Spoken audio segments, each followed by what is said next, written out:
guys, Julie Green, Exit Realty Green and Associates. So we're here in an asset that we're currently managing, but we're actually here for a different reason. That reason is literally for education, nothing else. This home is a good example of homes that probably aren't worth the cost to cure. It's probably, there's too much extensive damage.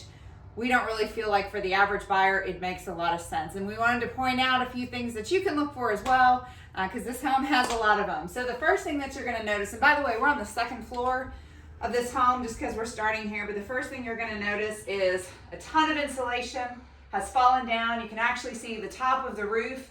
If you're standing where I am, you can actually see sunlight coming in from the top of the roof. This home has had extensive water damage. Obviously the roof is shot. And so this is pretty typical. Also, you're going to see a lot of debris in here.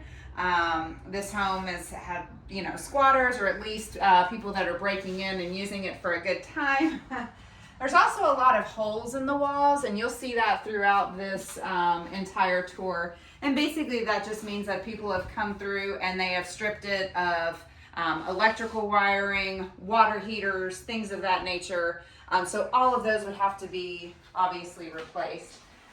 We're going to be walking slowly through this house because the floors themselves are also very malleable. Some of them actually feel like a waterbed almost. So we have failure in floor joists. We also have, again, signs of intense water damage, and home is just not safe. So we come in here together. George, you want to take over here on the first floor? Sure. So as we transition to the first floor, we'll pass the camera. Just some things of note. Like Julie said, not every house is salvageable.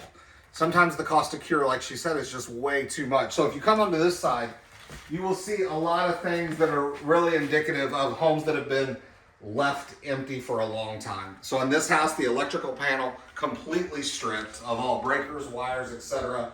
We do have a little indoor garden, which is actually poison ivy. It's coming through the walls, and then kitchen, plumbing, everything is broken and failed. But that's not the biggest concern. The biggest concern, if you follow me very cautiously, is through this section, because we can't even get in. But you'll notice the movement underneath of me. But the floors... And the noise. Not sure if you can see the floors, but it's a bit like riding a roller coaster.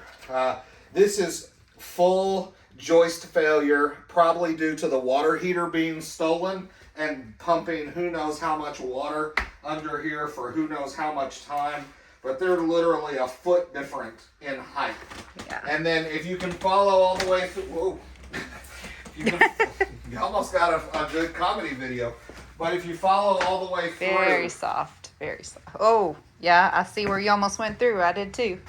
If you follow all the way through, you'll see the last piece, which is the part of the roof that we knew was bad has gotten considerably worse. And I'll just let her step in. The floor underneath the gap in the roof is completely collapsed, and there's about 1.5 foot difference between the floor on the right and the floor on the left, and that's just water damage failure. The cabinets are separating from the wall. Yep, the back corner has collapsed. This house, and what you can't see is the roof above us is collapsing to where it's actually pinched the door frame. And it's pressing so hard, you're getting gaps in tile, and the frame of the door is coming off because of the pressure. But that door you can't even open. Yeah. We had to come through the side door. Because there's just no way through. But this house was probably well loved at one point. I don't think there's any bringing it back. So if you have any more questions about properties like this, and that's the water heater that somebody tried to steal, but they never made it out the door. But for more properties like this, feel free to click on the link below, click the next button. We're not going to tell you where we are because this is an asset that we do represent for someone, but just a great visual aid that, again, not all houses are salvageable, and sometimes you have to look at how do you solve the problem from the ground up. Good point. Y'all have a great day. See you at the next one. Bye-bye.